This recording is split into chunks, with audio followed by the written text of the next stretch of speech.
बिस्मिल्लाहिर्रहमानिर्रहीम। रब्बि इश्रह ली सदरी वयस्सिर ली अमरी वहलुल उक़दतम मिन लिसानी यफ़क़हू क़ौली। दोस्तों, आज हम जो पढ़ने जा रहे हैं वो है कॉनिक सेक्शन। कॉनिक सेक्शन क्या होता है? ठीक है, हम कॉनिक सेक्शन पढ़ेंगे। अगर आप ये टॉपिक समझ गए तो इंशाल्लाह मैं आपको बता रहा हूँ कि ये जो कंसेप्ट है कॉनिक सेक्शन का, ये इतना इम्पॉर्टेंट है कि आप देखें कि आपने इसे 12th में पढ़ना है, उसके बाद BS में भी, BSc में भी पढ़ेंगे, तो उसके बाद MPhil में भी, यानी कि मेजर पार्ट है कॉनिक सेक्शन का। अगर आप उसको एक बार समझ गए, इसका कंसेप्ट आपने ले लिया, तो इंशाल्लाह आपको ये ज़िंदगी में मार नहीं खाएंगे। ये कंपटीशन इम्तिहान के लिए भी बहुत ज़रूरी है कॉनिक सेक्शन।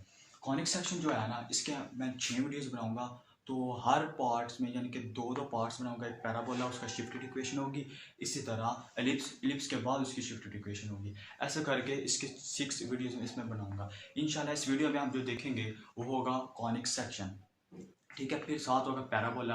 कॉनिक सेक्शन की कितनी टाइप्स हैं ये हम सब कुछ डिस्कस करेंगे अभी थोड़ी देर बाद। और अभी चलते हैं अपनी पेपर शीट की तरफ। अगर आपने अभी तक इस चैनल को सब्सक्राइब नहीं किया तो आप इस चैनल को सब्सक्राइब करें ताकि आने वाला हर नोटिफिकेशन आप इजीली देख सकें। अब हम चलते हैं अपनी पेपर शीट की तरफ और समझते हैं कि कॉनिक सेक्शन क्या होता है और साथ उसके पैराबोला। तो फ्रेंड्स, हम आगे अपने पेपर शीट के ऊपर हमारे पास लिखी है कॉनिक सेक्शन की डेफिनेशन। कॉनिक सेक्शन की डेफिनेशन क्या होती है? When a plane intersects two circular cone with different methods that is called a conic section. Simple बात, हमारे पास एक कॉन होगी, हम उसको एक प्लेन के साथ डिफरेंट मेथड से कट करेंगे, ठीक है। जब डिफरेंट मेथड से उसे कट करेंगे हमारे पास 3 किस्म की शेप आएंगी, ठीक है। वो 3 किस्म की जो शेप आएंगी उनका ही जो एक होल सिनेरियो है, जो एक होल वैल्यू बनती है, वो कॉनिक सेक्शन होती है। सिंपल बात है जी, एक प्लेन से 3 कोनों को कट करना मुख्तलिफ डिफरेंट मेथड से, दैट इज़ कॉनिक सेक्शन। देखिए हमारे पास कौन है, ये प्लेन है। पहला हमने क्या किया, जब हमने अपनी प्लेन को कट किया, क्या किया, when plane crossing one nappe, हमें एक नैप से उसे कट किया, तो हमारे पास ये जो शेप बनी है ऐसे करके, ये हमारे पास कौन सी बनी है, पैराबोला की शेप बनी है, ठीक है। इसी तरह जब कोन को हमने स्लाइडली कट किया यानी कि तिरछा कट किया थोड़ा सा, तो हमारे पास ये वाली जो शेप बन गई, ये हमारी कौन सी बन गई, इलिप्स बन गई है, ठीक है। और इसी तरह सिंपल मेथड में तीसरी जो शेप बन रही है वो कौन सी बन रही है, व्हेन जब प्लेन को क्रॉसिंग किया 2 नैप से, हमारे पास 2 कोन हैं लेकिन अपोजिट हैं, इनको हमने कट किया एक प्लेन से 2 नैप से, तो हमारे पास जो आने वाली वैल्यू है, आने वाला जो चीज़ है वो क्या बनेगी, वो हाइपरबोला है। अब इनकी कितनी टाइप्स हैं, 3 ही टाइप्स हैं जो मैं आगे आपको बता देता हूँ। वो ही 3 टाइप्स हैं। कौन कौन सी है, 3 types, parabola, ellipse, hyperbola. 1 by 1 तीनों का जिक्र करेंगे, ठीक है। तो हमारे पास आ गया पैराबोला। फर्स्ट टाइप्स, पैराबोला की डेफिनेशन क्या है? Parabola is a set of points in a plane that are equidistant from a fixed point and a fixed line that is called a parabola. Simple बात है, क्या बात कह रहा है, कहते हैं आपके पास एक ग्राफ है, उसमें एक नाम है, एक फिक्स्ड लाइन आपके पास ऑलरेडी होगी, एक फिक्स्ड पॉइंट भी होगा, उन दोनों का जो बराबर इक्वली इक्विडिस्टेंस होगा ना, वो आपका पैराबोला होगा। तो पैराबोला को हम मज़ीद इस ग्राफ से समझते हैं, जिसे आप आगे भी देखा होगा कि पैराबोला किस तरह की शेप होती है। ये कैसे आई है इसको भी देख रहे हैं, यानी कि सिंपल है, ये पैराबोला इस तरह बनाएंगे। और जब हम इसकी इक्वेशन बनाएंगे, इसकी इक्वेशन क्या बनेगी पैराबोला की, पहले वो देखते हैं, आपको ये भी समझाता हूँ मैं।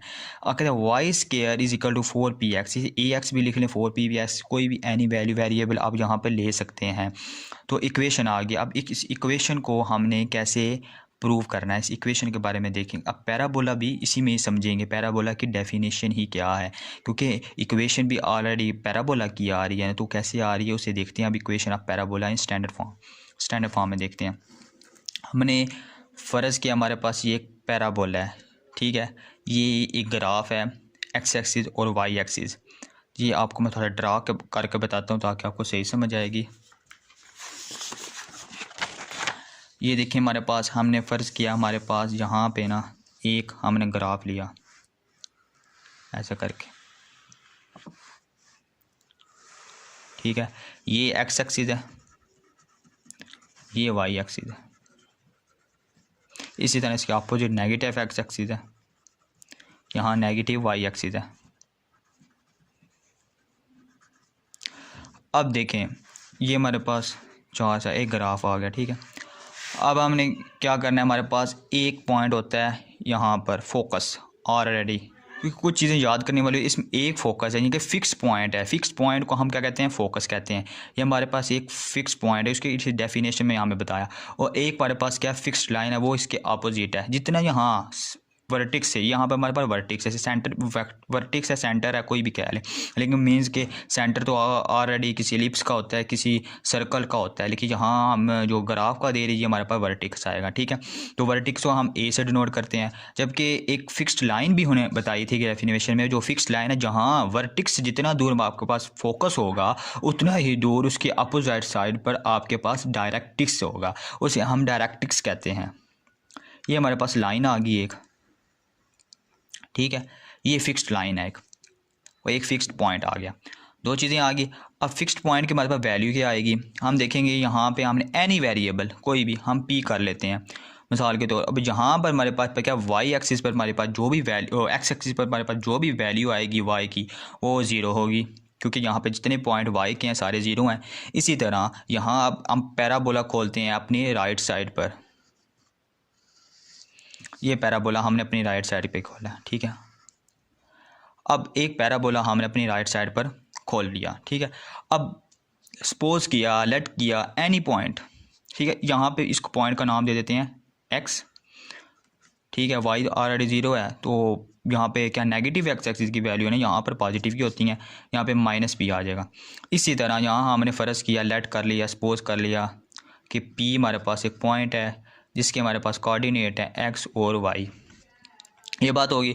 अब इसको इसके साथ मिला देते हैं पॉइंट के साथ, और इसको हम इस लाइन के साथ मिला देते हैं, ठीक है। हमारे पास दो पॉइंट आ चुके हैं, कौन कौन से आ गए, एक एफ आ गया, पी आ गया। इसी तरह हमने एक यहाँ भी पॉइंट बनाना है, इस पॉइंट को आप कोई भी नाम दे दें, हम एम दे देते हैं, ठीक है। तो हम पॉइंट को एम का नाम दे दिया, एम का। अब इसके कोऑर्डिनेट हमने ड्रा करने हैं। इसके कोऑर्डिनेट हम कैसे ड्रा करेंगे, हम देखेंगे हमारे पास, क्योंकि इस तरफ हमारे पास क्या चल रहा है, एक्स एक्सिस, एक्स एक्सिस पर हमारे पास जो वैल्यू होगी वो कौन सी होगी, वो होगी माइनस पी, क्योंकि X is equal to minus P है, यहाँ क्या आ जाएगा माइनस पी एक्स पे आ गई।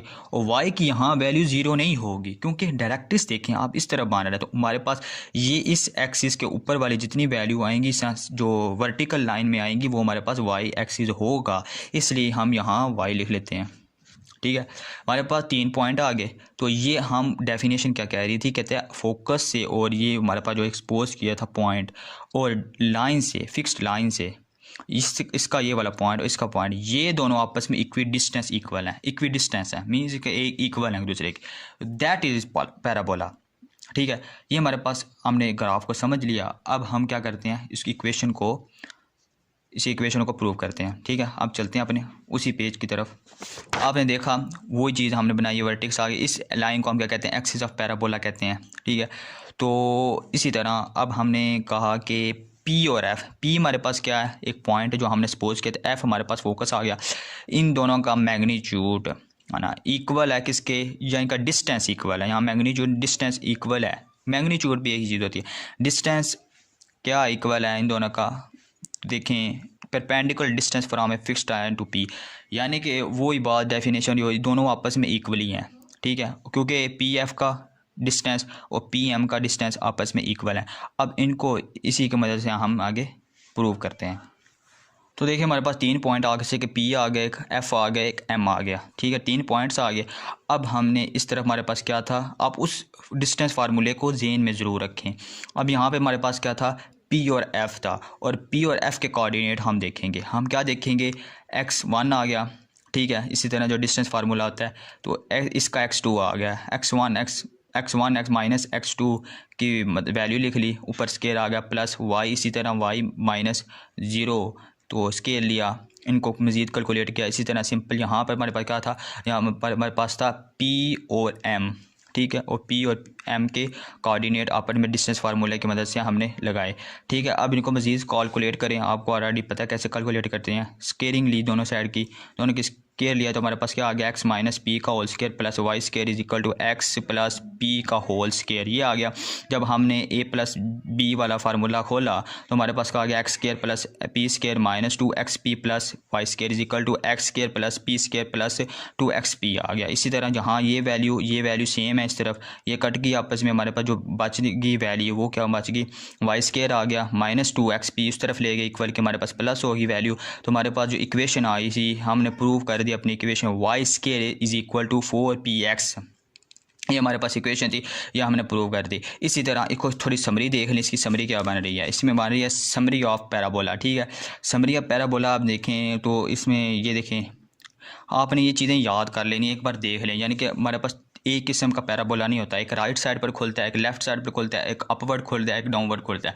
4 किस्म के पैराबोला, तो 4 किस्म के पैराबोला के लिए उसके एक्सिस भी चेंज होते हैं, उसके डायरेक्टिक्स भी चेंज होते हैं, उसके वर्टिक्स भी चेंज होते हैं, उसके फोकस भी चेंज होते हैं। चेंजिंग में क्या फ़र्क आता है, चेंजिंग में प्लस साइन का फ़र्क आता है या एक दूसरे की जगह से तब्दील करते हैं। आपने इस समरी को गौर से देख लें, अगर स्क्रीन शॉट लेना आप स्क्रीन शॉट ले लें, इसको अच्छी तरह देख लें एक बार समरी को, ठीक है। फ्रेंड्स आपने अभी कॉनिक सेक्शन समझ लिया, अब उसकी समरी क्या है, हम एक बार समरी उसकी डिस्कस करते हैं। हमने आज क्या क्या पढ़ा, हमने कॉनिक सेक्शन पढ़ा, फिर कॉनिक सेक्शन की टाइप्स पढ़ी, कितनी टाइप्स होती हैं, फिर हमने पैराबोला को डिस्कस किया, फिर पैराबोला का हमने इक्वेशन देखी। इक्वेशन देखने के बाद हमने पैराबोला को क्या क्या स्टैंडर्ड फॉर्म में उसकी इक्वेशन को प्रूव किया। प्रूव करने के बाद हमने उसके बाद उसका लास्ट स्टेप क्या किया, उस इक्वेशन को प्रूव कर उसकी समरी देखी, किन किन चीज़ों में आपका पैराबोला लाई करता है, ठीक है। तो अब इसके वीडियो के हमने 2 पार्ट्स बनाने हैं पैराबोला, ठीक है। एक ये पार्ट्स, नेक्स्ट पार्ट में हम देखेंगे कि पैराबोला की शिफ्ट इक्वेशन क्या होती है। मीन्स क्या होगा कि आपका पैराबोला एक्सिस से हटकर किसी दूसरी जगह शिफ्ट हो जाए, किसी और पॉइंट पर, किसी और जगह पर वो शिफ्ट हो जाए, तो वो हम देखेंगे इसकी नेक्स्ट वीडियो में, ठीक है। इस वीडियो के 2 पार्ट्स हैं, तो वीडियो देखने का बहुत बहुत शुक्रिया। और अगर आपने सब्सक्राइब नहीं किया इस चैनल को सब्सक्राइब करें ताकि आने वाला हर नोटिफिकेशन आप ज़रूर देखें और इसे लाइक करें और शेयर करें। थैंक यू, अल्लाह हाफिज़।